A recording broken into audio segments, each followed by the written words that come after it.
परम तीर्थस्थानं ध्वजयवसरोजाङ्कुशनभो धनुररेखार्धेन्दु प्रभृतिशुभलक्ष्म्याङ्कितमपि श्रियाजुष्टं तद्यत् प्रणतजनपापप्रशमनं पदाब्जं ते स्वामिन् वसतु सहजानंद हृदय में। बोलो सहजानंद स्वामी महाराजनी, श्री घनश्याम महाराजनी, श्री लक्ष्मी नारायण देवनी, श्री नरनारायण देवनी।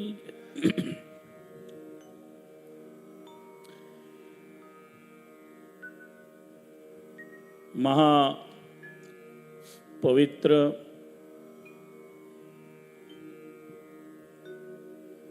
ઉમરેઠ તીર્થને આંગણે પ્રગટ ભગવાન સ્વામિનારાયણના ચરણ કમળથી અંકિત થયેલી ભૂમિમાં બનેલા નૂતન શિખરબંધ સ્વામિનારાયણ મંદિરને 25 વર્ષ રજત જયંતિ શ્રી ઘનશ્યામ મહારાજને થયા એ નિમિત્તે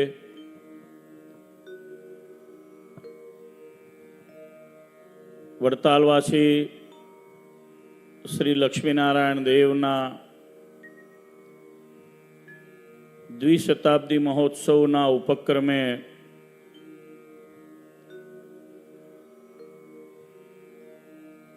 આ પવિત્ર શ્રી રજત જયંતિ મહામહોત્સવમાં શ્રીમદ સત્સંગી જીવનના આજની દિવ્ય પારાયણ કથાના વક્તા આદરણીય સદગુરુ પૂજ્ય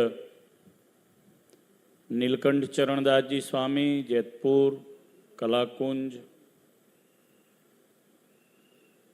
જેઓએ આ ઉમરેઠને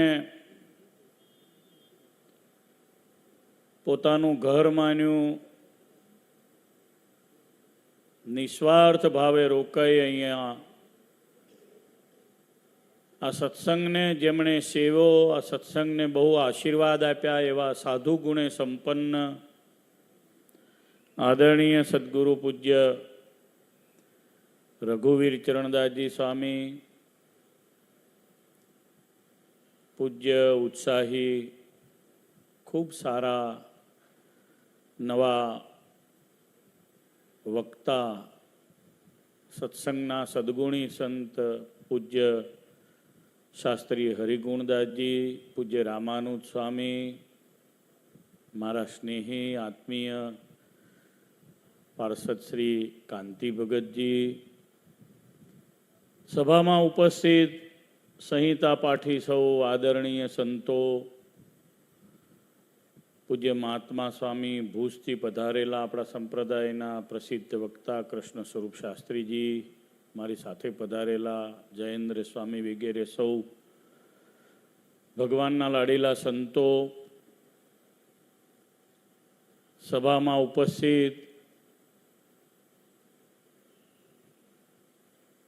આ મહોત્સવના મુખ્ય યજમાન ચોકસી પરિવાર શ્રી જયંતભાઈ વગેરે, કથા પારાયણના યજમાન મહેતા પરિવાર, ખૂબ બધા યજમાનો છે, વિશાળ પ્રમાણમાં સૌ રજત જયંતિ મહોત્સવના યજમાનશ્રીઓ, શ્રીજી મહારાજના લાડીલા ભક્તો, ઉમરેઠ ગામના ધર્મપ્રેમી સજ્જનો, સત્સંગી બહેનો, સાંખ્યોગી માતાઓ,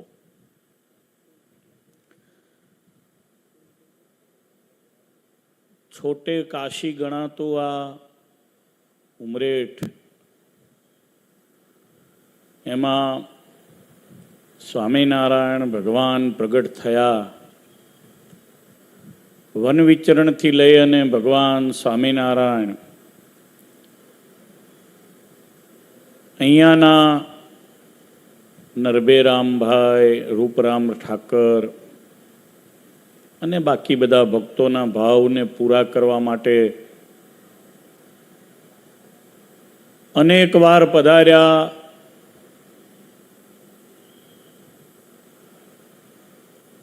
ભાવ પૂરા કર્યા, અનેક લીલાઓ કરી, અનેક ઉપદેશો આપ્યા.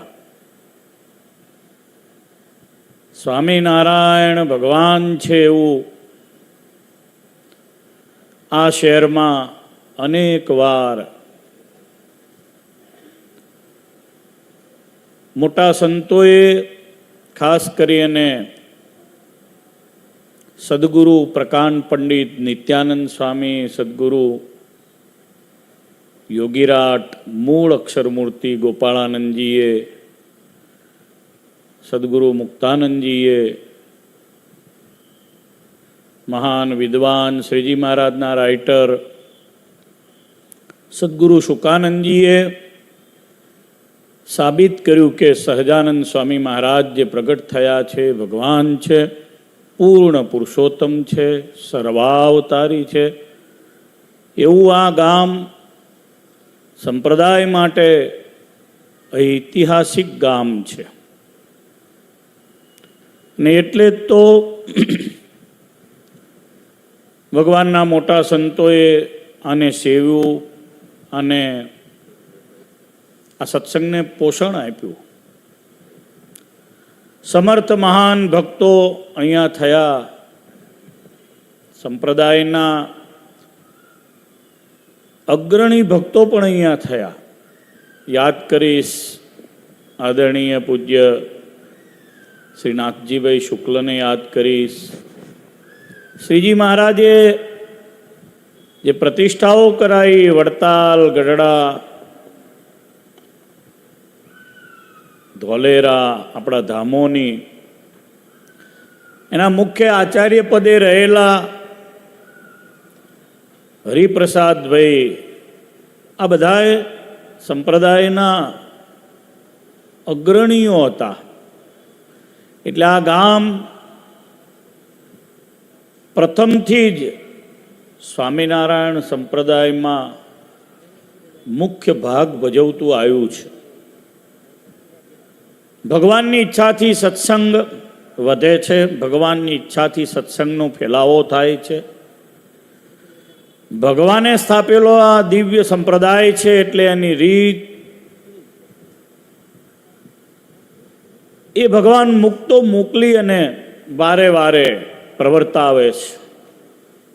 આપણે કલ્પના ના કરી શકીએ એવી જગ્યાએ સત્સંગનું પ્રવર્તન ભગવાનની ઈચ્છાથી થતું હોય છે. આજે ઉમરેઠ સદગુરુ રઘુવીર ચરણદાસ સ્વામીનું ઋણી છે, પોતે મૌનના ધારક છે. બહુ સારા સંત વડતાલમાં જે અત્યારે વર્તમાન સમયમાં જે હું ચોક્કસ એવું કહી શકું કે પરમ ભાગવત સંત શાસ્ત્રી સ્વામી ધર્મપ્રસાદદાસજીને જેમ કહીએ એમ સદગુરુ રઘુવીર ચરણદાસજી સ્વામીને ચોક્કસ કહી શકાય એવા એ સંત છે. અહીંયાથી પૂજ્ય નીલકંઠ ચરણદાસજી સ્વામીએ સંતોના બધા જે સદગુણો ગાયા એ બધા સદગુણો સ્વામીમાં છે. મેં બહુ વર્ષોથી સ્વામીને જોયા છે. મારી ઉંમર 52 વર્ષ થઈ, હું વડતાલમાં મારે 46 વર્ષ થયા. હું નાનો પાર્ષદ હતો. પૂજ્ય સ્વામીના ગુરુ બહુ મહાન વિદ્વાન, પ્રકાંડ, નવ્ય ન્યાયાચાર્ય, સાંખ્ય, યોગ અને મીમાંસા તીર્થ એવા વિદ્વાન સંત હતા શાસ્ત્રી સ્વામી શ્વેત વૈકુંઠદાસજી. પરંપરા પણ વિજ્ઞાનાનંદ સ્વામીની છે, મંજુકેશાનંદ સ્વામીની પરંપરાનું આ મંડળ. બહુ સારા શાસ્ત્રી મહારાજ વિદ્વાન, અને એ પણ સાંકરદા ગામના શ્રીજી મહારાજ જેમના ઘરે ઉતરેલા ગણેશ પટેલ, એમના દાદાઓ બધાએ મહારાજને જ્યારે સયાજીરાવ ગાયકવાડ બીજાને મળવા ગયા શ્રીજી મહારાજ, ત્યારે એમને ઘરે ઉતર્યા હતા. શાસ્ત્રી મહારાજ પાસે હું વચનામૃતના બધા શ્લોકો છે, અન્ય ક્ષેત્રે કૃતમ પાપમ તીર્થક્ષેત્રે વિનશ્યતિ વગેરે બધા શ્લોક મુખપાઠ મેં શાસ્ત્રીજી પાસે કરેલા. એમને પ્રોસ્ટેજનું દર્દ હતું તે દિવસે આવી કઈ યોજનાઓ બધી મેડિકલ સાયન્સ આગળ નહોતું વધ્યું. શાસ્ત્રી મહારાજે શ્રી હરિલીલા કલ્પતરુનું ગુજરાતી કર્યું. શ્રી હરિલીલા કલ્પતરુ ગ્રંથ કેટલો મોટો ગ્રંથ! આ મહાન ગ્રંથ મૂળ તો જુનાગઢમાં તો શાસ્ત્રી મહારાજ પ્રયત્નપૂર્વક એને વડતાલ લાવી અને એનું ગુજરાતી કર્યું. એટલે સંપ્રદાયને ખૂબ ઉપયોગી આ મંડળ થયું. એમના ગુરુ જે હતા શ્વેતવૈકુંઠદાસજી શાસ્ત્રી સ્વામીના, એમણે પણ પોર, સાંકરદા, પછી ઈટોલા, કાશીપુરા આ બધા ગામો જે છે, ખાસ કરીને કરજણની આજુબાજુના ગામોમાં એમણે મંદિરો કર્યા. એટલે આ મંડળ અહીંયા રહ્યું 25 વર્ષથી વધારે રહ્યા સ્વામી. સાધુ કોઈ પણ વ્યવહાર વગર કોઈ જગ્યાએ રહી અને કામ કરે એ બહુ અઘરું છે. અને કન્જેસ્ટેડ એરિયામાં રહેવાનું. અત્યારે તો આ બધું ખુલ્લું થયું એટલે આપણને એમ લાગે કે બહુ સરસ. મમરાવાળાની ફેક્ટરી બાજુમાં હતી, ભાડુઆતો હતા. જયંતભાઈ રાતના રાત જાગતા, બધા ટ્રસ્ટીઓ જાગે 3 ને 4 વાગ્યા સુધી અને ભાડુઆતોને ખાલી કરાવે, એ બધી કામગીરી કરે. બહુ દુષ્કર કામગીરીમાંથી, અતિશય સંઘર્ષમાંથી આ છેલ્લા 25 વર્ષમાં એમણે સત્સંગનો પુનઃ જીર્ણોદ્ધાર કર્યો અને બેઠા બેઠા બહુ આશીર્વાદ આપ્યા. અત્યારે યુવાન છોકરાઓ સારા તૈયાર થયા. સ્વામીના મંડળના શાસ્ત્રી હરિગુણ સ્વામી ભણ્યા અને ખૂબ સારા સંત તૈયાર થયા. બહુ સારા કથા વાર્તાવાળા, વિદ્વાન, સાથે નમ્રતાવાળા, સમજણવાળા. સાધુમાં જે ગુણ જોવે એ કૂવામાં છે, બધું જ સ્વામીમાં આવ્યું. આપણે કહીએ ને અવાડામાં આવે, બધું જ સ્વામીમાં આવ્યું. સંપૂર્ણ રીતે ગુરુનો આશીર્વાદ એમણે મેળવ્યો. એટલે આ ગામનો સત્સંગ એને સ્વામીએ બહુ જતન કરીને, આ તો કોઈ મોટા શહેરમાં જ્યાં સુરત કે મુંબઈમાં કે પછી મોટા સત્સંગના જે ક્ષેત્રો છે, રાજકોટમાં જેવો માંડવો હોય ને એવો માંડવો અહીંયા નાખ્યો ઉમરેઠની અંદર. અને કેટલી બધી તૈયારીઓ કરી. આ પત્રિકા તમે જુઓ, પત્રિકામાં એમણે દિલ રેડી દીધું છે. અંજારનો ઉત્સવ હમણાં આવે છે, ભુજનો. સંતોએ જે મહેનત કરી હોય મોટા ઉત્સવ તૈયારી કરવા ભુજમાં, કચ્છમાં, દેશમાં, વડતાલનો મોટો ઉત્સવ આવતો એની તૈયારી કરીએ ને એવી આ પત્રિકામાં સ્વામીએ ઝીણવટભરી બધી તૈયારીઓ કરી છે. કોઈ રહી ના જાય, કોઈનો ક્રમ ના ભૂલાઈ જાય. સાંખ્યોગી બહેનો માટે આમ આટલું મોટું મેં બીજા બહુ ઓછા ઉત્સવ, સાંખ્યોગી બહેનો વડતાલથી લઈને છેલ્લે લીમડીથી પણ આવશે. એટલે કોઈને બાકી ન રાખ્યા. બધાએ આખા સંપ્રદાયને અહીંયા નોતરું આપીને તેડાવ્યા. સ્વામિનારાયણ ભગવાન છે, એની જે ચેલેન્જ ક્યાંક ક્યાંક કોઈ જગ્યાએ કેટલાક લોકોએ આજથી 200 વર્ષ પણ પહેલાં કરી હતી. કેટલાક ધર્મના વડાઓએ પણ કરી હતી. તે બધો જ જવાબ ઉમરેઠે સદગુરુ નિત્યાનંદ સ્વામીએ, સદગુરુ ગોપાળાનંદ સ્વામીએ, મોટા મોટા સંતોએ આપેલો છે. એના ઇતિહાસો અહીંયા ભરેલા પડ્યા છે. એના લેખિતમાં પત્રો અને એના લેખિતમાં પ્રમાણો અહીંયા છે. એટલે આ ગામ સ્વામિનારાયણ સંપ્રદાયનું કહું તો જેમ વડતાલ બેઝ છે, જેમ અમદાવાદ બેઝ છે, જેમ લોજ બેઝ છે, જેમ ગઢડા અને ભુજ બેઝ છે, એમ ઉમરેઠ સ્વામિનારાયણ સંપ્રદાયનું અનધર એક બેઝ છે, પાયો છે. એટલે આ સત્સંગને જાળવવાનું કામ જે અત્યારે રઘુવીર સ્વામીનું મંડળ કરી રહ્યું છે, સ્વામીને આપણે શું ધન્યવાદ આપીએ, સ્વામીને વંદન કરીએ. જેટલા વંદન કરીએ એટલા ઓછા છે. અત્યારે શું છે, મંદિરો ઘણા છે, એટલા બધા મંદિરો છે, મહંતય ના લે. એમાં બધી તૈયાર કાર્યક્રમો હોય છે. થાળ તૈયાર ને રસોઈઓ તૈયાર ને બધું તૈયાર.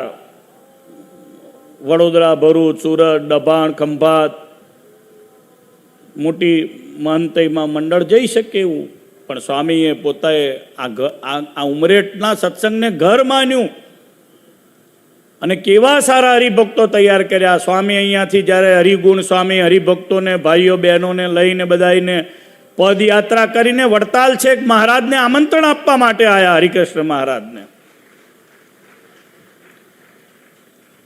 અહીંયાથી તોરડા આમંત્રણ આપવા માટે જાય. ગોપાળાનંદ સ્વામી જેવા છે એવા ઓળખાવાનું કામ પણ આ મંડળે કર્યું. સ્વામીનો પ્રતાપ તો અદ્વિતીય છે. તો જે જાણી શકે જાણી શકે, બધા ના જાણી શકે. સ્વામીનો પ્રતાપ સહન નહીં કરનારા આજે પણ સત્સંગમાં છે અને તે દિવસે પણ બધા બહુ સત્સંગમાં હતા. સ્વામી જેવા છે એવા બોલી ના શકાય. કારણ એનું કે સ્વામીનું ઐશ્વર્ય એવું છે, સ્વામીનો પ્રતાપ એવો છે. નેક્સ્ટ ટુ સ્વામિનારાયણ ભગવાન છે. એટલે તો મહારાજે બંને આચાર્યના કાંડા એમના હાથમાં સોંપ્યા છે.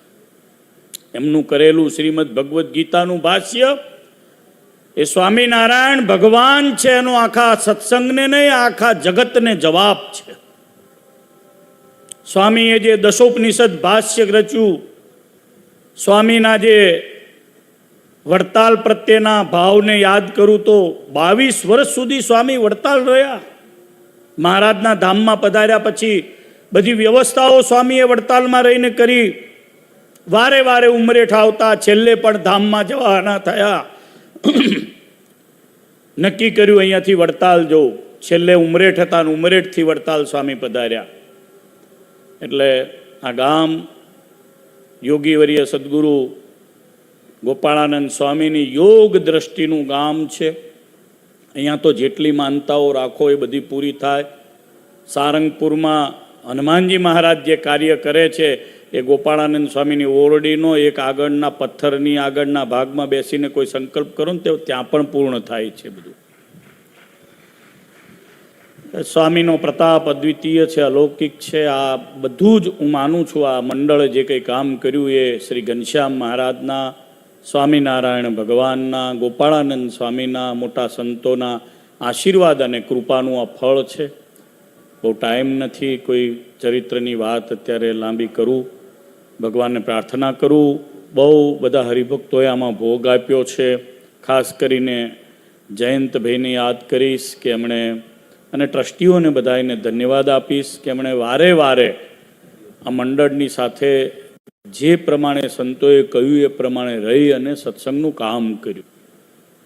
ઘણીવાર કેવું છે, મોટું મંદિર હોય, ટ્રસ્ટી મંડળ હોય, તો અમે વિદેશોના અનુભવથી હું કહું છું, દેશના પણ અનુભવથી કહું છું કે એકવાર ટ્રસ્ટી માણસ થાય ને પછી એમ સમજે કે અમે છીએ ને અમે કહીએ એમ કરવાનું છે તમારે. સાધુને મજૂર સમજીને રાખવામાં આવે, પણ અહીંયા સાધુને ગુરુ સમજીને રાખ્યા ને એટલે આટલો મોટો મંડપ થયો છે. એમની આજ્ઞામાં પ્રવૃત્તિ અને નિવૃત્તિ થઈને એટલે આટલો સરસ મજાનો ઉત્સવ થયો છે. આનાથી પણ દિવ્ય હજુ સ્વામી હરિગુણ સ્વામી ગુરુના આશીર્વાદથી કામ કરી શકશે. એમણે તો હરિમંદિરો બાંધ્યા, સત્સંગના નવા યુવાનોને તૈયાર કર્યા છે. મહારાજને પ્રાર્થના કરું આવતીકાલે આચાર્ય મહારાજ પણ પધારશે. બહુ દિવ્ય અહીંયા સત્સંગી જીવનનું પારાયણ થયું. સ્વામિનારાયણ ભગવાન, વડતાલવાસી લક્ષ્મીનારાયણ દેવ, જેમનો દ્વિશતાબ્દી મહોત્સવ આવતા વર્ષે નવેમ્બરમાં 7 થી 15 તારીખ દિવાળી ઉપર કારતક સુદ 7મથી પૂનમ વડતાલમાં આવી રહ્યો છે. મહારાજને લક્ષ્મીનારાયણ દેવને પ્રાર્થના કરું કે હે ભગવાન સહજાનંદ સ્વામી હરિકૃષ્ણ મહારાજ, લક્ષ્મીનારાયણ દેવ પ્રગટ ભગવાન અહીંયા બિરાજતા ઘનશ્યામ મહારાજ જે હરિભક્તોએ આમાં સેવા કરી છે અને અનંત ઘણું ધન મળે એમના વ્યવસાયમાં, એમના કાર્યમાં, એમાં કુટુંબમાં સંપૂર્ણ રીતે ભગવાન તમારી કૃપા દ્રષ્ટિ રહે. અહીંયા બિરાજમાન સૌ સંતો, મંચ ઉપર બેઠેલા વક્તા, અહીંયા બેઠેલા સૌ સંહિતા પાઠી સંતો, ઉપર વિરાજમાન સૌ સંતો, એકાંતિક સૌ હરિભક્તો, એ બધા યજમાનો ઉપર એવી દિવ્ય દ્રષ્ટિ કરે કે જે દ્રષ્ટિએ કરી અને હરિભક્તોને ખૂબ ધન મળે અને એ ધન બધું સત્સંગને અર્થે વપરાય, શ્રીજી મહારાજના કરેલા કાર્યને અર્થે વપરાય. એના આચાર્યના અર્થે, એના સંતને અર્થે, એના હરિભગતને અર્થે, દેવ મંદિરને અર્થે વપરાય. ફરી એકવાર આ બહુ સુંદર મજાનું, જેના માટે મારી પાસે કોઈ શબ્દો નથી, અદ્વિતીય, ઘણા વર્ષો પછી, ખબર નથી પ્રતિષ્ઠા થઈ હશે ત્યારે આવો ઉત્સવ થયો હશે કે કેમ. એ પહેલાં જ્યારે મુખ્ય મંદિર બંધાયું, ગોપાળાનંદ સ્વામી, શુકમુનિ વગેરે મહેનત કરીને કરેલું કાર્ય, આજે હરજી ભગતને યાદ કરું, એમને તાળીઓના નાદથી આપણે વધાવીએ. એક અડધી શતાબ્દી સુધી, 50 વર્ષથી વધારે હરજી ભગતે અહીંયા પોતાનું શરીર રાખ્યું, આ મંડળ સ્થાપ્યું, હરિભક્તોને સદગુણ આપ્યા. જયંતભાઈ વગેરે બધા હરિભક્તોને એમણે પાયામાંથી તૈયાર કર્યા. એ હરજી ભગત હતા. એને કારણે ગોધરાનો, દાહોદનો, આપણા બાકી બધા સત્સંગો આજુબાજુના તૈયાર થયા હતા. ભગતજીએ પણ ખૂબ ભોગ આપ્યો. તો એ બધા અક્ષરધામમાં બેઠા બેઠા સૌ આ મંડળને રૂડા આશીર્વાદ આપતા હશે. આ સત્સંગ પણ ખૂબ સારો થાય, વિશેષ થાય. આખા ગામમાં જે સત્સંગી નથી એ પણ સ્વામિનારાયણ ભગવાન પ્રગટ થયા છે એનો બધા આશ્રય કરે. વડતાલ ધામના આપણા મુખ્ય મૂળ સંપ્રદાયનો આશ્રય કરી અને સૌ અક્ષરધામના અધિકારી થાય. સૌને ભગવાન સુખી કરે. સૌને મારા ભાવથી જય સ્વામિનારાયણ.